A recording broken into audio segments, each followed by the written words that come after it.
42 तक का टास्क था ही कंप्लीट करने के लिए। ये सर वहां तक हो गई है। बहुत बढ़िया। आज करेंगे 42 से आगे का काम। और क्लास के बाद आपको एक मॉक टेस्ट भी मिलेगा, उसको आप सोल्व कर सकते हो। मैं शाम तक का उसमें टाइम रख दूंगा, 8 PM तक का। जब भी आप फ्री हो तब आधे घंटे के लिए ओपन रहेगा वो। उसको दो, आप चेक करो कि इस चैप्टर में आपकी प्रोग्रेस कितनी है। इतने सारे क्वेश्चन करने के बाद भी आपको कहीं पे किसी पॉइंट पे दिक्कत तो नहीं होती, क्योंकि एग्जाम अल्टीमेटली हमें वो क्वेश्चन देखने हैं जो हमने अब तक डील नहीं करे। मान लिया आपने साइकिल चलानी सीख ली, तो अपने घर के बाहर थोड़ा ही साइकिल चलाओगे हमेशा। ठीक है। आपकी एक्चुअल टेस्टिंग वहां होगी जब आपको बिना पढ़े हुए क्वेश्चन होंगे जो आपने अब तक नहीं देखे। अगर उनको करने में आप सक्षम हो, देन फिर आपकी जो प्रोग्रेस है वो सही डायरेक्शन में है। ठीक है भाई। Yes sir. चलो 42 के बाद ये 43 से लेके 59 तक के हैं यहाँ पे। मैं इनको ऐड कर दूंगा, इन सबको जो भी है स्टडी मटेरियल वाले सेक्शन में, वहां से जाके आप देख सकते हो। ओके ठीक है। सर। शुरुआत कर लो सबसे पहले क्वेश्चन नंबर 59, 2014 में आया था।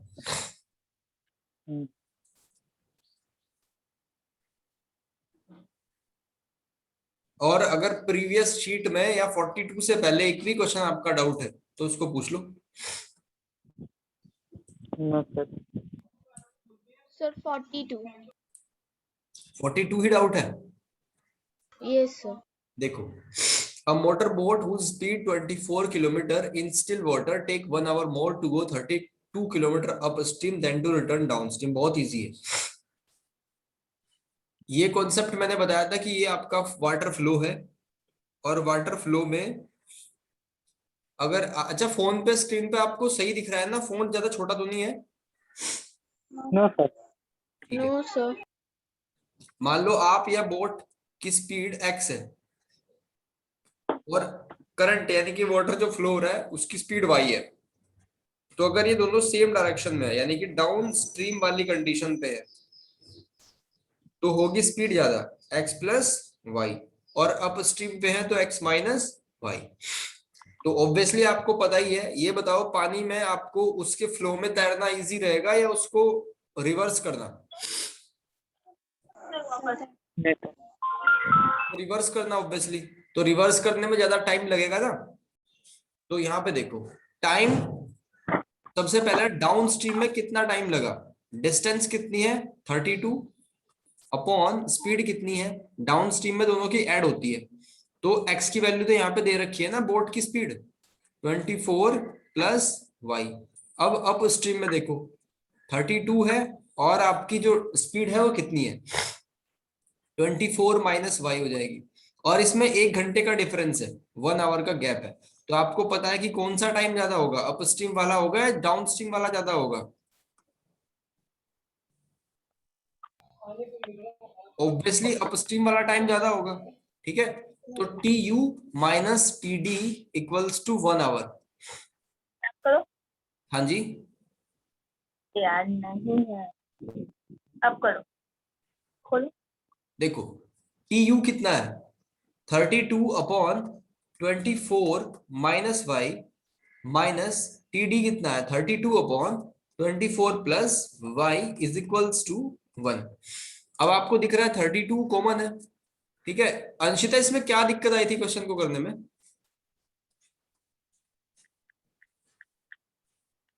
देखा। अंशिता, कौन से स्टेप में आपको प्रॉब्लम थी? सर आपकी आवाज क्लियर नहीं आ रही, कट कट के आ मैं कह रहा हूं कि रही कौन से स्टेप पे आपको दिक्कत थी इसमें? है। सर वो जो आपने ये बनाया ना 32 अपॉन 24 माइनस वाई, और वो 32 अपॉन 24 प्लस वाई। ओके, अब क्लियर हो गया ना? सर मुझे वो क्वेश्चन ये चाहिए।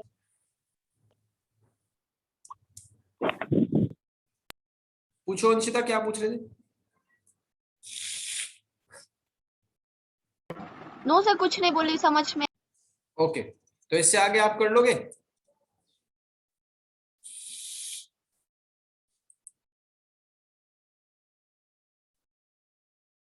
देखो,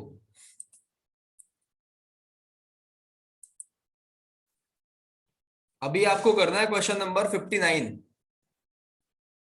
क्वेश्चन नंबर 59 करो। इसमें कहा the sum of the square of two consecutive even number is 340, find the number. Consecutive का क्या मतलब होता है यश? सर लगातार। लगातार, बिल्कुल ठीक है। करो, इसको ट्राई करो, इजी सा क्वेश्चन है।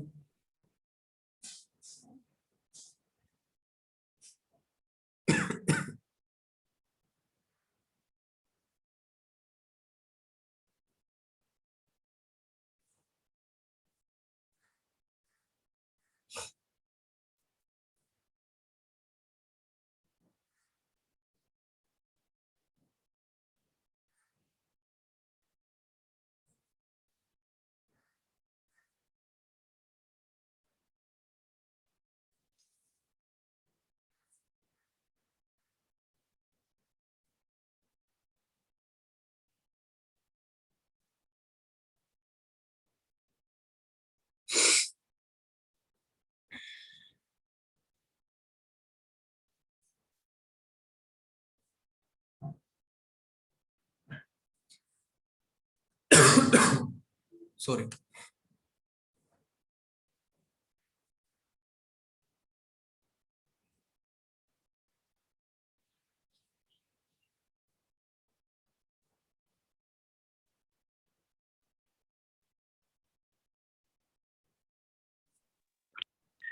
सर एक्स का वैल्यू 12 आया।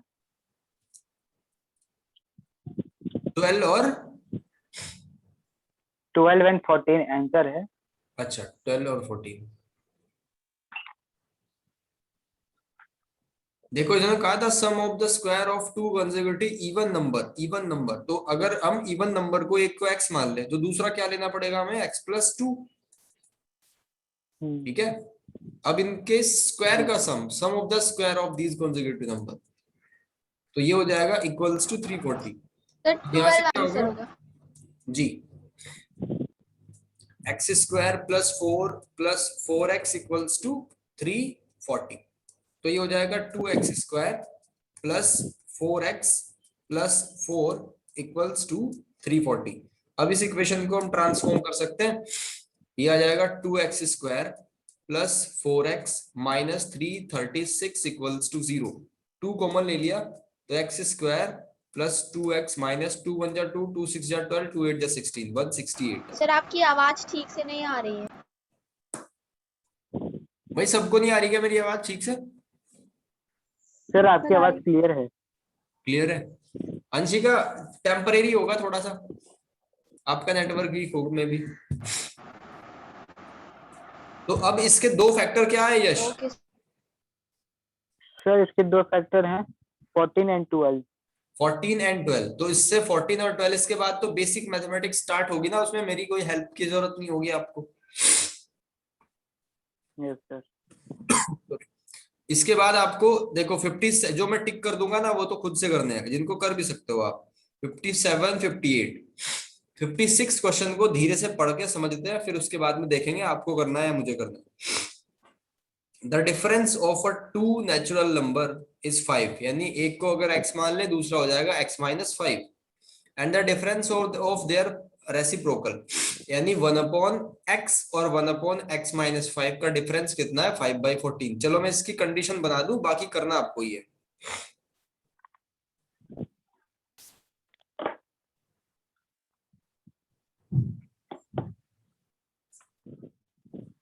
देखो, अगर एक नंबर को आप x सेलेक्ट कर लो और दूसरे का डिफरेंस कितना है? इन दोनों का डिफरेंस है 5, तो x माइनस 5 आ जाएगा डिफरेंस।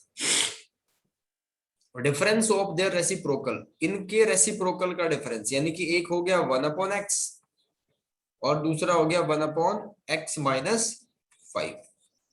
ठीक है, अब डिफरेंस कहाँ है, तो आपके माइंड में कंफ्यूजन होगा कि हम 1/x को पहले लिख के माइनस करें या 1/x-5 को। तो ये बताओ इसमें से ग्रेटर कौन सा है? Sir 1/x। एग्जैक्ट नहीं, सर 1/x माइनस। देखो जिसका डिनोमिनेटर जितना कम होगा वैल्यू उतनी बड़ी होगी। तो x से भी 5 कम है ये वाला, तो इसका मतलब सेकंड वाला बड़ा है, तो उसको पहले लिखा जाएगा। ठीक है भाई, तो अगर 1/2 और 1/20 में आपको चूज करने के लिए कहा जाए विच वन इज ग्रेटर, तो ग्रेटर कौन होगा? 1/2 होगा।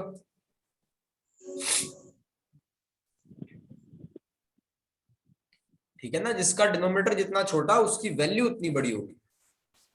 तो इनका डिफरेंस कितना है? 5/14। अब इसके बाद आप कर सकते हो, बेसिक मैथमेटिक्स स्टार्ट हो गए। ठीक है भाई, 56 हो गया। अब उसके बाद 55 को देख लेते हैं। The difference of two natural number is 3 and difference, ये तो सेम है, बिल्कुल कॉपी है उसकी। कर लोगे भाई इसको? Yes sir. 54th, the difference of two natural number and their reciprocal. 54 भी बिल्कुल कॉपी पेस्ट है उसी का। 59 हमने कर ही लिया। ठीक है ना, तो इन इन 54 तक आपको कोई दिक्कत नहीं क्वेश्चन को करने में। क्लियर? अब देखते हैं आगे। क्वेश्चन नंबर 53 को समझते हैं पहले लाइन बाय लाइन, एक एक वर्ड का मीनिंग निकाल के। The total cost of a certain length of a piece of cloth is 200 if the piece was 5 meter longer and each meter of cloth 2 rupees too less, the cost of piece would have remained unchanged. हाँ जी, how long is how long is piece and what its original rate? देखो इसको कैसे करेंगे, इस question को समझो। आप जब क्लोथ लेने के लिए जाते हो कपड़ा लेने के लिए जाते हो, एक तो रेडीमेड हो गया, उसको भूल जाओ।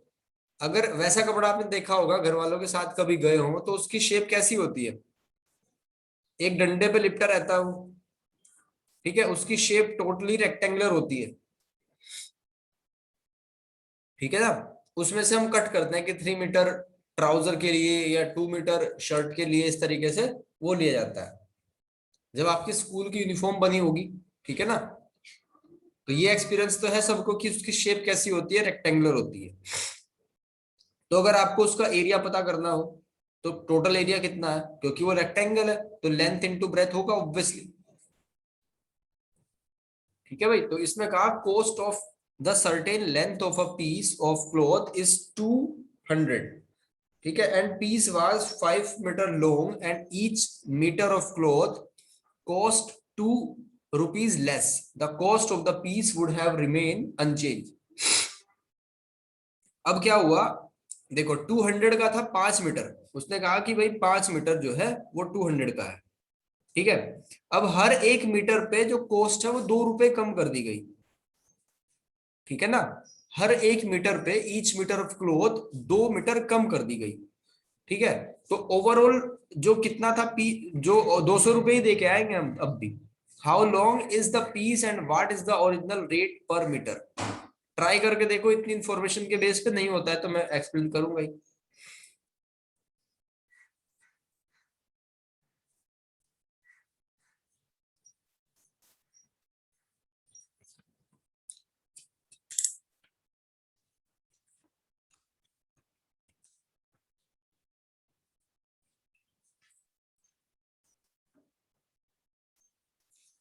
सिंपल सी इक्वेशन बनेगी। इक्वेशन बनते ही इसमें क्या पूछा है, how long is the piece, piece कितना लंबा है, और what is the original rate, उसका रेट कितना है ओरिजिनल।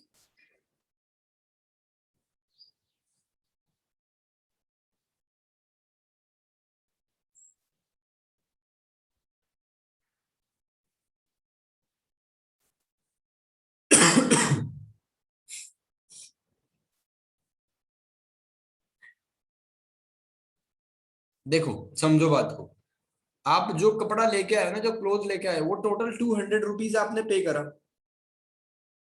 ठीक है ना, तो मान लो length of cloth, length of cloth. Length of cloth को आपने एक्स मीटर मान लिया, ठीक है। और टोटल जो था, टोटल आप 200 का लेके आए थे, तो यहां से आप कॉस्ट निकाल सकते हो। कॉस्ट ऑफ पर मीटर क्लोथ, पर मीटर क्लोथ। भाई टोटल को 200 को एक्स से डिवाइड कर दिया। समझ रहे हो ना बात को। मान लो आपको एक आ जाए कि भाई 2 मीटर कपड़े का कॉस्ट 200 रुपए है, तो 1 मीटर का कितना होगा? 200/2, 100 आ गया। यस तो लेंथ ऑफ क्लोथ को हमने एक्स मीटर मान लिया, और हमें दिया हुआ था कि टोटल उसकी कॉस्ट 200 रुपए है, तो 1 मीटर की कॉस्ट आई। अब ये हो गया। अब नई कॉस्ट देखो, नई कॉस्ट क्या आई। उसने लिखा हुआ है कि if the piece was 5 metre longer, तो न्यू कॉस्ट, ऐसे लिख दो न्यू कॉस्ट। आपने पे तो अब भी 200 ही करा, लेकिन उसकी लेंथ बढ़ गई अब x+5। भाई पहले 200 रुपए में x मीटर मिल रहा था, अब आपको 5 मीटर और ज्यादा मिल रहा है, यानी कि रेट उसके डाउन हो गई। ठीक है, नई पर मीटर की कॉस्ट इतनी है। फिर इसने कहा कि ईच मीटर ऑफ क्लॉथ की कॉस्ट 2 रुपए कम हुई है। ये जो पूरा कार्यक्रम हुआ, इसमें 2 मीटर कम हुई है, 2 मीटर कम। तो क्या हो जाएगा? अकॉर्डिंग टू क्वेश्चन, इन दोनों का डिफरेंस कर लो। बड़ा कौन सा होगा इसमें से?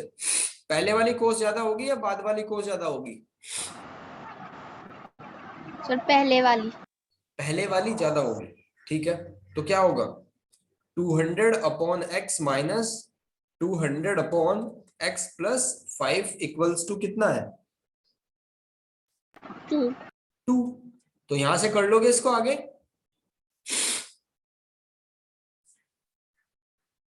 चलो एक काम करो, इसको आप कंप्लीट करो, इस क्वेश्चन को कंप्लीट करो और मुझे x की वैल्यू बताओ क्या है। 2 वैल्यू आएंगे, एक नेगेटिव एक पॉजिटिव। नेगेटिव वाले को छोड़ देना, पॉजिटिव वाली मुझे बताओ।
सर x का वैल्यू 2 आएगा, 20 आएगा, 20।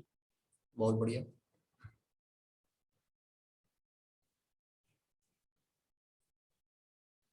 Yes sir, 20। 20 बिल्कुल ठीक आंसर है। तो हमारा 53 क्वेश्चन डन हो गया। इसके बाद क्वेश्चन नंबर 52 को पढ़ो एक बार। A truck cover a distance of 150 kilometre, 150 kilometre. इसको थोड़ा सा मैं कम कर लेता हूँ हाइलाइटर को। हाँ देखो, a truck cover a distance of 150 kilometre at a certain average speed, और बाद में यही पूछी जाएगी एवरेज स्पीड बताओ कितनी है। Then the cover, okay, other 200 kilometre at an average speed which is 20 kilometre per hour more than पहले वाली स्पीड के। ठीक है, तो ओके, बहुत इजी सा क्वेश्चन है, कोई दिक्कत नहीं। एक बार ट्राई कर सकते हो आप।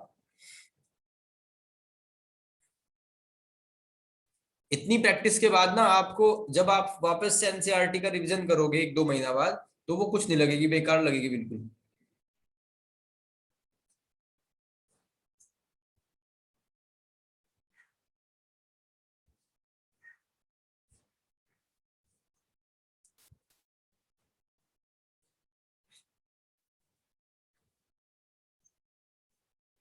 सबसे पहले आप टारगेट आपको कहाँ करना है, आपको टारगेट करना है कि भाई 5 घंटे का टाइम दिया हुआ है, तो टाइम को ही टारगेट कर लो।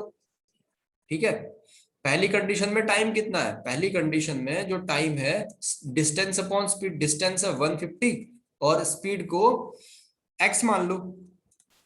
दूसरे वाली कंडीशन में क्या है, दूसरे वाली कंडीशन में डिस्टेंस है 200 और स्पीड है हमारी उससे 20 एक्स्ट्रा, और दोनों का सम है 5, दोनों का सम है 5, यानी कि T1 plus T2 equals to 5 our.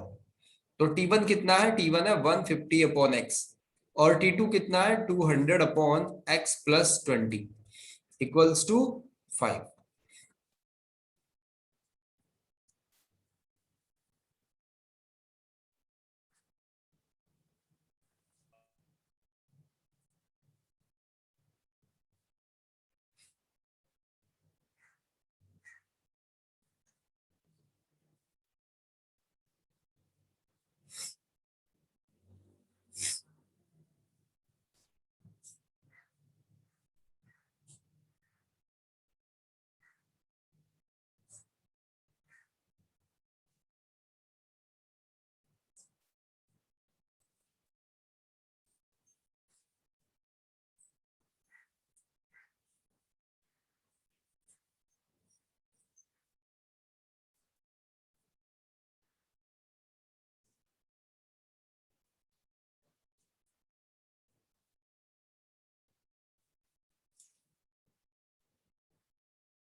X की वैल्यू बताओ भाई तुरंत होते ही।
सर मेरी इक्वेशन बनी है X square minus 30x minus 600 is equal to 0। जी, इक्वेशन को चेक कर मुझसे लेते हैं एक बार। सॉल्व। यस।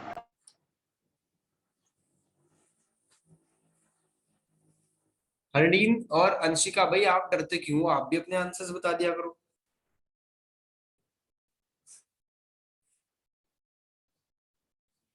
इसकी इक्वेशन जो है X square minus 500x minus 600 equals to 0 बनेगी।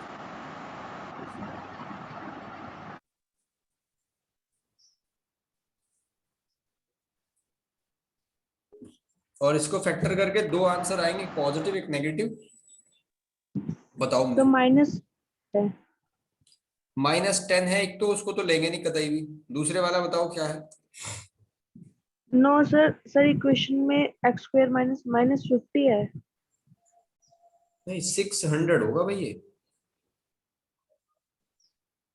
50x माइनस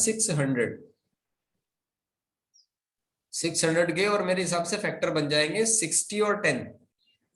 सब्ट्रैक्ट करके 50 मल्टीप्लाई करके 600।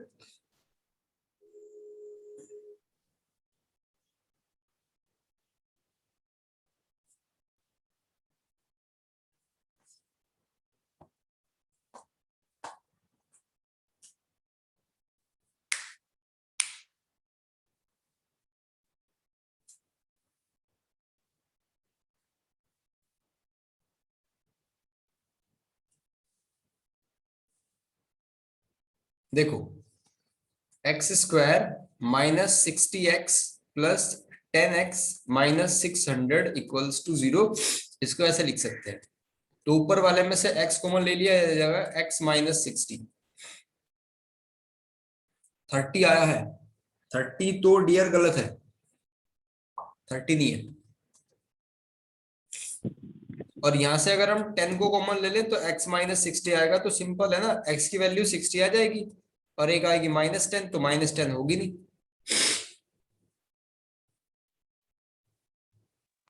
सर फैक्टर में -30 -20 क्यों नहीं ले सकते? हाँ बोलो, -30 एंड -20 में दो फैक्टर है। एंड -20। अगर उनको इक्वेशन के अकॉर्डिंग प्लस करो तो -50 आएगा। सही बात है। सर पर इनटू करने पे सर वो प्लस 600 आएगा और एग्जैक्टली इक्वेशन में माइनस 600 है। बहुत बढ़िया, क्योंकि यहाँ पे माइनस साइन है ना भाई।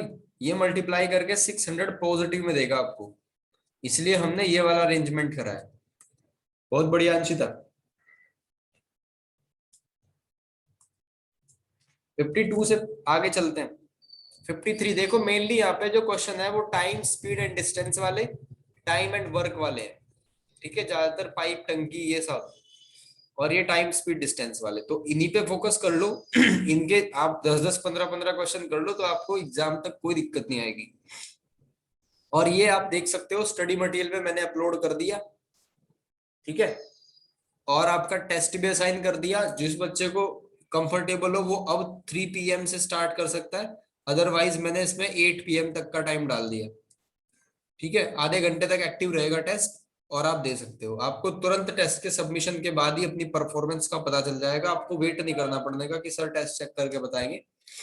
और जिस भी क्वेश्चन में दिक्कत हो उसका एक तरीका है, उसको लिख लो कॉपी पे और नेक्स्ट डे मेरे से पूछ लो या व्हाट्सअप कर दो कि सर इस क्वेश्चन में हमें दिक्कत आ रही है, थोड़ा समझ नहीं आया। क्लियर है? Okay sir. या क्वेश्चन का नंबर भी लिख सकते हो आप, मैं अपनी तरफ से समझा दूंगा। फिर क्वेश्चन का नंबर लिख के ओके सर। इसके बाद 51 को देखो, समझ लेते हैं पहले ये डिस्कस करने लायक है भी या नहीं। यहाँ a bus travel at a certain average speed for distance 75। तो इसमें वो एवरेज स्पीड ही पूछ रखी है। ठीक है, बिल्कुल ऐसा ही क्वेश्चन है जैसा 52, बहुत इजी है। ठीक है ना, 51, 52 और हमने यहां तक के सारे डिस्कस कर लिए। अब देखो क्वेश्चन नंबर 50 में क्या कहा, a train travel at a certain average speed for distance 54 kilometre, then travel 63 kilometre, average speed 6 kilometre more. मतलब कुछ भी चेंज नहीं है। बिल्कुल वैसा ही क्वेश्चन है, उसकी कॉपी है बिल्कुल। 49 क्वेश्चन को देखो, ये थोड़ा सा अलग है, इसके बारे में जानते हैं।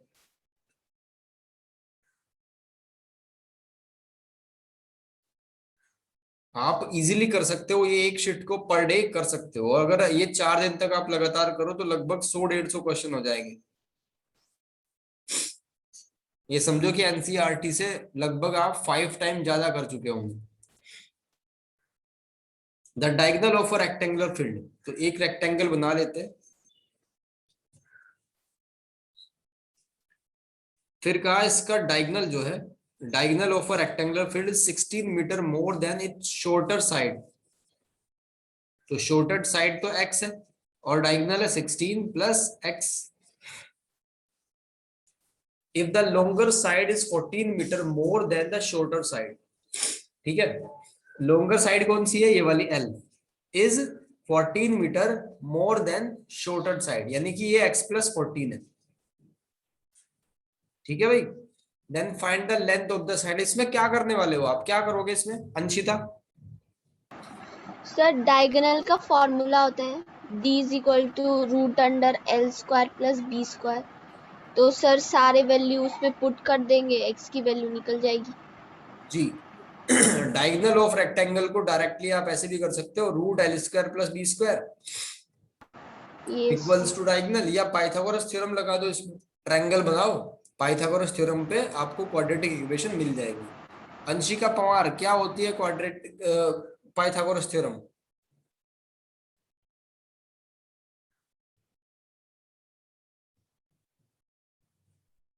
चलो आगे बढ़ो। 49 हमने कर लिया, 48 को इजीली कर सकते हो आप। पहले लेफ्ट हैंड साइड का एलसीएम ले जाएगा, देन आप क्रॉस मल्टीप्लाई वगैरह करके बन जाएगा। अब लेते हैं हम क्वेश्चन नंबर 47। ठीक है, 47 एक बार पढ़ते हैं, समझते हैं 47 में क्या कहा है। To fill a swimming pool, two pipe are to be used. The pipe of larger diameter is used for 4 hours and pipe of smaller diameter for 9 hours. ठीक है, दो पाइप लगे हुए, एक 4 घंटे के लिए चला और एक 9 आवर्स के लिए चला। Only half the pool can be filled, लेकिन आधा ही पुल अभी भरा है। Find how long it would take for each pipe to fill the pool separately if the pipe of smaller diameter takes 10 hour more than the pipe of larger diameter to fill the pool. तो क्या पूछा है हमसे, find how long it would take for each pipe to fill the pool separately. Separate उसको complete करने के लिए, उसको भरने के लिए कितना टाइम लगेगा, ये पूछा है। ठीक है, इंपॉर्टेंट टिक कर लेना क्वेश्चन पे, और एक बार ट्राई करो, अदरवाइज फिर मैं गाइड करूंगा।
करो भाई ट्राई इसको, 47 को। सर मेरा नेटवर्क प्रॉब्लम हो रहा है, मैं 2 मिनट में फोन रीस्टार्ट करके आता हूँ। ओके।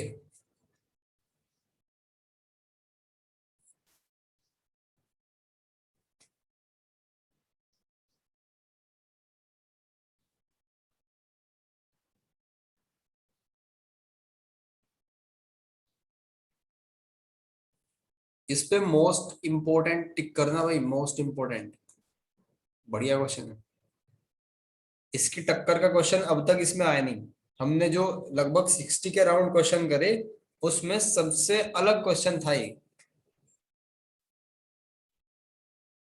बाकी अगर देखो 45 की बात करें तो denominator of a fraction is 1 more than, ये तो इजी क्वेश्चन है, इसमें आपको बेसिक मैथमेटिक्स आता हो तो कर दोगे। डिनोमिनेटर इतना बड़ा ये सब 46 भी हो जाएगा, इसमें कोई दिक्कत नहीं। 44 ये भी इंपॉर्टेंट क्वेश्चन है। 47 और 44, 43 के बारे में बात करें रेक्टेंगल वाला, ये भी हो जाएगा, इसमें भी कोई दिक्कत नहीं। हालांकि इंपॉर्टेंट टिक कर लेना इन तीनों को। तो यहाँ पे 3 क्वेश्चन है जो आपको ट्राई करने हैं बारीकी से, बिल्कुल डिटेल में, ठीक है। एक तो क्वेश्चन है 43, 44 और 47, ये 3 क्वेश्चन डिटेल में ट्राई करने हैं, ठीक है भाई। अब बाकी तो आपको शीट कंप्लीट करनी ही है पूरी, जो हमने कर ली है, जो अधूरे छोड़े हैं सबको एक बार कंप्लीट करो, लेकिन इन पे ज्यादा फोकस करना। सबसे पहले जब करने बैठे हुए इन्हीं को ट्राई करना आप, ठीक है ना। मेरी आवाज आ रही है सबको? Yes sir. जी। और टेस्ट क्लास के तुरंत बाद यानी कि 3 बजे आपको टेस्ट एक्टिव हो जाएगा, मॉक टेस्ट, आप उसको दो, अपनी परफॉर्मेंस को चेक करो, जो भी आपके रिजल्ट हो वो ग्रुप में शेयर जरूर करो, ठीक है भाई। कल हम 59 से आगे वाली शीट पे बात करेंगे, ठीक है। ये वाली मैंने स्टडी मटेरियल में ऐड कर दी, जाके देखो और करो उसको, ठीक है भाई। और कोई डाउट किसी का?